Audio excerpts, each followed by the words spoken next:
Restitution, ये जो 2 page के नोट्स हैं, ये एक सीपीसी की बुक आती है सीखे तकवानी, उससे बनाए हैं। 8th एडिशन है बुक का। अब हो सकता है आप लोगों को राइटिंग समझना है, इसलिए जो हाईलाइट हो रखे हैं ना पेज नंबर है। जब आप 8th एडिशन खरीदोगे सीखे तकवानी का, तो उसमें पेज नंबर 725 में ये लिखा होगा। तो राइटिंग समझना है, इसलिए मैंने पेज नंबर भी लिख दिया। अब जब बुक में लिख रखा है तो मैंने नोट्स क्यों बनाए? देखो, ये 2 पेज की जो चीज़ है, ये सीखे तकवानी में 9 पेज में लिख रखी है। तो अगली बार जब मेरे को रेस्टिट्यूशन पढ़ना होगा तो मैं ये 2 पेज अपने रेफर करूंगा, ना कि सीखे तकवानी रेफर करूंगा। क्योंकि 9 पेज पढ़ने में ऑब्वियसली टाइम लगेगा और 2 पेज पढ़ने में टाइम कम लगेगा। और टाइम बहुत इंपॉर्टेंट चीज़ है if you are preparing for judiciary, क्योंकि कभी भी वैकेंसी आ सकती है, तो इसलिए टाइम बचाओ। अब रेस्टिट्यूशन देखते हैं होता क्या है। देखो, रेस्टिट्यूशन का मतलब है जो भी मैं बता रहा हूँ ना, ये सब कुछ सीखे तकवानी में लिख रखा है। कोई गूगल कुछ नहीं है, ना मैंने अपनी तरफ से कुछ लिख रखा। Restoring to a party the benefit which the other party has received under a decree subsequently held to be wrong. Let's say court ने डिक्री ऑर्डर पास करा और एक को कुछ बेनिफिट दिया, बाद में वो डिक्री पता लगता है कि गलत थी, रॉन्ग थी। तो उस सिचुएशन में, क्योंकि वो डिक्री ही गलत थी या ऑर्डर ही गलत था, और उस ऑर्डर या डिक्री के चलते हुए एक को बेनिफिट मिला, इसलिए अब जो बेनिफिट है अब हम बी को दे देंगे, क्योंकि बी को मिलना चाहिए था। Restoring to a party, B मतलब the benefit which other party has received, जो ए को दे दिया था, under a decree subsequently held to be wrong, decree के चलते हुए ए को कुछ बेनिफिट दे दिया था ए को, ठीक है, बाद में लगता है कि वो डिक्री ही गलत है, तो मतलब ए को नहीं मिलना चाहिए था बेनिफिट, क्योंकि डिक्री रॉन्ग थी, तो इसलिए बी को बेनिफिट दे देंगे, क्योंकि बी को मिलना चाहिए था वो। It is based on equity. न्याय यही कहता है ना कि जिसे जो मिलना चाहिए था उसे भी मिलेगा। गलती हो गई तो उस गलती को सुधार रहे हैं हम। इसमें कुछ 2 एग्जाम्पल हैं, जो भी ये एग्जाम्पल बुक में लिख रखे थे। Putting to a party in possession of land, मान लो ए को पोजेशन ऑफ लैंड दे दी, बाद में पता लगता है कि डिक्री ऑर्डर ही गलत था, तो और बी को मिलनी चाहिए थी पोजेशन ऑफ लैंड, तो बी को दिलवा देंगे। टीनेंट ऑफ प्रॉपर्टी, मान लो ए को घर से निकाल दिया था, बाद में पता लगता है कि जो डिक्री ऑर्डर था वही रॉन्ग था, तो ए को प्रॉपर्टी का किराएदार वापस बना देंगे। Next, the jurisdiction to make restitution is inherent in every court, हर एक कोर्ट के पास ये रेस्टिट्यूशन की पावर होती है, हर एक कोर्ट के पास। And can be exercise whenever justice of case demands, जब भी जरूरत है तो कोर्ट इस पावर को एक्सरसाइज कर सकती है। गलत डिक्री ऑर्डर की वजह से अगर किसी गलत बंदे को बेनिफिट दे दिए तो उस गलती को सुधारेंगे, और जिसे बेनिफिट मिलना चाहिए था उसे मिलेगा। Section 141 is not exhaustive, it is based on equitable principle. Equitable principle क्यों? क्योंकि भाई जिसे जो मिलना चाहिए था उसे वो दिलवा देंगे, जिसे नहीं मिलनी चाहिए थी चीज उसे वापस ले लेंगे। Jurisdiction to grant restitution extends to all cases even if it does not strictly come under section 144 of CPC। मान लो कोई ऐसी सिचुएशन है कि सेक्शन 144 स्ट्रिक्टली कंप्लाई नहीं हो रहा है, तो इसका क्या मतलब है कि जिस गलत बंदे को बेनिफिट दे दिया अब वही बेनिफिट को एंजॉय करेगा? नहीं, क्योंकि ये तो अन्याय हो जाएगा ना, जिसे जो चीज मिलनी चाहिए थी उसे वो मिली नहीं और गलत बंदे को चीज दे दी। क्यों? क्योंकि भाई सेक्शन 144 कंप्लाई नहीं हो रहा, सिर्फ इसलिए। तो इसका जवाब है बिल्कुल भी नहीं। जिसे जो चीज मिलनी चाहिए थी उसे वो चीज मिलेगी, even if section 144 strictly comply नहीं हो रहा। As section 144 is equitable in nature, the court may not allow restitution if circumstances do not warrant invocation of such doctrine or applicant wants to take undue advantage। अब क्योंकि ये section based है कि भाई court न्याय करेगी, गलती अगर हो गई कोई डिक्री ऑर्डर में जिसकी वजह से न्याय हो गया तो कोर्ट बाद में उस गलती को ठीक करके न्याय कर देगी। तो इसलिए अगर कोई बंदा बिना बात की रेस्टिट्यूशन की एप्लीकेशन लगा रहा है तो उस एप्लीकेशन को रिजेक्ट भी कर देगा अगर वो अनड्यू एडवांटेज लेना चाहता है तो। Next, in ascertaining what a party may have lost due to wrong judgment, the court must take into account what the opposite party has actually obtained and what he could have obtained by exercising reasonable diligence। अब ए को कुछ particular benefit मिल गए थे degree order के चलते हुए, बाद में पता लगता है कि वो डिग्री ऑर्डर गलत था, बी को मिलने चाहिए थे बेनिफिट, तो अब 144 ये बताता है कि बी को वो बेनिफिट मिल जाएंगे। अब बी को वो बेनिफिट तो मिलेंगे जो ए को मिले थे गलत डिग्री ऑर्डर के चलते हुए, पर ए को जो मिल सकते थे बाय एक्सरसाइजिंग रीजनेबल डिलीजेंस वो भी बी को मिलेंगे। तो जो ए को मिलने चाहिए थे बाय एक्सरसाइजिंग रीजनेबल डिलीजेंस पर उसने वो एक्सरसाइज नहीं करी रीजनेबल डिलीजेंस, वो भी बी को मिलेंगे। अब who can apply for restitution? तो पार्टी टू डिक्री ऑर्डर, मान लो मैं पार्टी हूं to that particular decree order, तो मैं रेस्टिट्यूशन की एप्लीकेशन लगा सकता हूं। प्लस ये एक कंडीशन है, प्लस एंड लिखा है ना, एंड का मतलब होता है प्लस, ये दोनों नीचे condition follow. Must be entitled to benefit by way of restitution, मैं एंटाइटल्ड भी होना चाहिए उस बेनिफिट के लिए। अगर मैं एंटाइटल्ड ही नहीं हूं तो मुझे नहीं मिलेगा। जैसे ट्रेसपासर एंटाइटल नहीं है ना, ट्रेसपासर को प्रॉपर्टी की पोजीशन नहीं दिलवा सकते। इसे कुछ एक्सेप्शंस हैं, अगर लॉन्ग एंड कंटिन्यूस पोजेशन है तो इसे कुछ एक्सेप्शन है, वो छोड़ दो, एक्सेप्शन को बीच में लाएंगे ना अगर, तो चीज फिर टॉपिक कंसेप्ट क्लियर नहीं हो पाता। तो एंटाइटल्ड भी होना चाहिए मैं प्रॉपर्टी की पोजेशन के लिए, सॉरी उस बेनिफिट के लिए। अगर मैं एंटाइटल्ड नहीं हूं तो नहीं मिलेगा।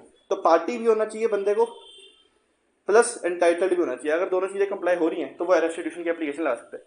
जैसे ट्रेसपासर नहीं एप्लीकेशन लगा सकता रेस्टिट्यूशन की, क्योंकि वो एंटाइटल्ड नहीं है बेनिफिट के लिए। अब पार्टी के अंदर बेनिफिशियरी भी आता है, एक सेकेंड आते हैं नेक्स्ट पेज पे।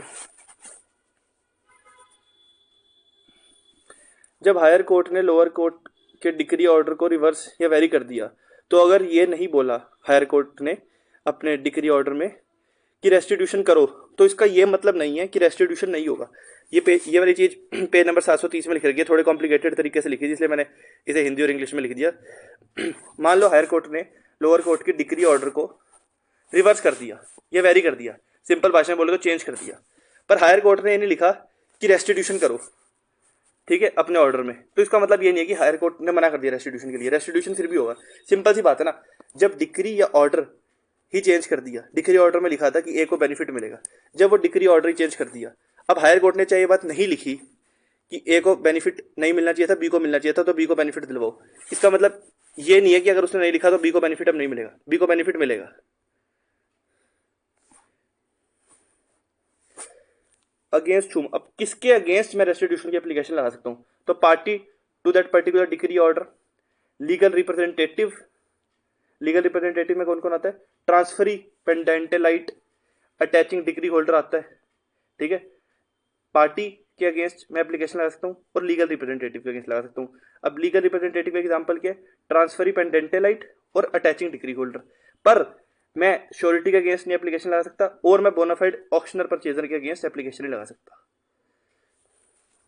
हु में ग्रांट ऑर्डर अंडर सेक्शन 144, तो जिस कोर्ट ने डिक्री ऑर्डर पास करा है वो कोर्ट 144 का ऑर्डर पास कर सकता है। नेचर ऑफ प्रोसीडिंग क्या है? 144 की जो प्रोसीडिंग होती है ये एग्जीक्यूशन प्रोसीडिंग में आती है। अब मैंने एप्लीकेशन लगाई रेस्टिट्यूशन की, कोर्ट ने मेरी एप्लीकेशन डिसमिस कर दी, कोर्ट को लगा कि बिना बात की एप्लीकेशन लगा दी है, तो कोर्ट उसे डिसमिस कर देगा और मैं दूसरी एप्लीकेशन नहीं लगा सकता। क्यों? क्योंकि it operates as res judicata, application for restitution dismiss on merits. अगर वो मेरिट्स पे डिसमिस करिए कोर्ट ने प्रॉपर देख के, तो फिर मैं दूसरी एप्लीकेशन लगा सकता। It operates as res judicata. अगर सेक्शन 144 की एप्लीकेशन लगा सकते हो तो फ्रेश सूट फाइल नहीं कर सकते। मतलब अगर मैं 144 सीपीसी की एप्लीकेशन लगा सकता हूँ तो फिर मैं फ्रेश सूट फाइल नहीं कर सकता। 144 का पर्पस ये भी है कि थोड़ा कोर्ट के ऊपर बर्डन कम हो, ठीक है। तो अगर मैं 144 की एप्लीकेशन लगा सकता हूँ तो मेरे को 144 की एप्लीकेशन लगानी है, मैं फ्रेश सूट इसके लिए फाइल नहीं कर सकता कि डिक्री ऑर्डर गलत था, कोर्ट ने ए को बेनिफिट दिलवा दिया, अब इसके लिए मैं प्रॉपर एक नया सूट डाल रहा हूँ कि अब मुझे बेनिफिट दिलवाओ। नहीं, 144 की एप्लीकेशन लगा दो, वो कंपैरेटिवली मेरे हिसाब से पार्टी के लिए भी बेनिफिशियल है और उससे कोर्ट का बर्डन भी कम होता है। लिमिटेशन पीरियड क्या है? कितने टाइम में मैं 144 की एप्लीकेशन लगा सकता हूँ? तो 12 साल में, 12 साल from the date of appellate decree order. Appellate decree order के 12 साल तक मैं 144 की एप्लीकेशन लगा सकता हूँ। अगला point, determination of question under section 144 is a decree. जो 144 में कोर्ट ने बात बोली, 144 की मैंने एप्लीकेशन लगाई, 144 में कोर्ट ने जो कहा वो डिक्री होती है, ठीक है। और अगर वो डिक्री है तो मतलब वो अपीलेबल भी है और सेकंड अपील में भी जा सकते हैं। पर सेकंड अपील में कब जा सकते हैं? अगर सब्सटेंशियल क्वेश्चन ऑफ लॉ है। तो determination of question under section 144 is a decree, ठीक है। सेक्शन 144 की एप्लीकेशन पे कोर्ट ने जो कहा वो डिक्री में आता है, तो फर्स्ट अपील लगा सकते हैं और सेकंड अपील भी लगा सकते हैं अगर सब्सटेंशियल क्वेश्चन ऑफ लॉ है तो। अब क्योंकि ये अपीलेबल है, क्योंकि 144 का जो कोर्ट का ऑर्डर होता है, सॉरी 144 की जो कोर्ट की डिक्री होती है ये अपीलेबल होती है, तो इसलिए रिवीजन में नहीं जा सकते। पर जैसे कि मैंने ऊपर बताया था, ऐसा भी सिचुएशन हो सकती है कि सेक्शन 144 की कंडीशंस कंप्लाई नहीं हो रही और फिर भी कोर्ट ने रेस्टिट्यूशन प्रोसीडिंग शुरू कर दी, तो उस सिचुएशन में फिर रिवीजन में जा सकते हैं।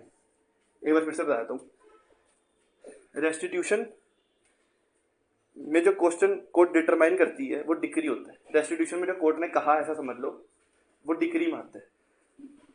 अब क्योंकि ये डिक्री है तो अपील में जा सकते हैं। अब अगर अपील में जा सकते हैं तो रिवीजन में जा सकते हैं। एक बात तो ये है। दूसरी बात, 144 की एप्लीकेशन तुम कोर्ट 144 की एप्लीकेशन तब भी अलाउ कर देगी इवन इफ 144 की सारी कंडीशन फुलफिल नहीं हो रही। अगर ऐसी सिचुएशन है तो फिर तुम रिवीजन में जा सकते हो। अब सेक्शन 115 सीपीसी बात करते हैं रिवीजन की। रिवीजन में लिखा हुआ है केस डिसाइडेड। ये वाला जो पर्टिकुलर सिचुएशन है ना कि 144 की कंडीशन फॉलो नहीं होती फिर भी कोर्ट ने इसे रेस्टिट्यूशन की एप्लीकेशन मान लिया, ये वाली पर्टिकुलर चीज जो वर्ड लिखा हुआ है केस डिसाइडेड उसके अंदर आ जाएगी और तुम रिवीजन की एप्लीकेशन लगा सकते हो। Last point, even if decree और order is executed proceeding under section 144 will not become infructuous. अगर डिक्री ऑर्डर एग्जीक्यूट हो गया है तो 144 की एप्लीकेशन इनफ्रक्चुअस नहीं हो जाएगी, बेकार नहीं हो जाएगी। पर दूसरी पार्टी, मैंने एप्लीकेशन लगाई तो दूसरी पार्टी जो अपोजिट पार्टी जो है वो ये कह सकती है, उसके बोलने का अधिकार है ये कि restitution would be contrary to real justice of case, कि भाई अन्याय हो जाएगा अगर आप रेस्टिट्यूशन कर दोगे तो दूसरी पार्टी बोल सकती है बात।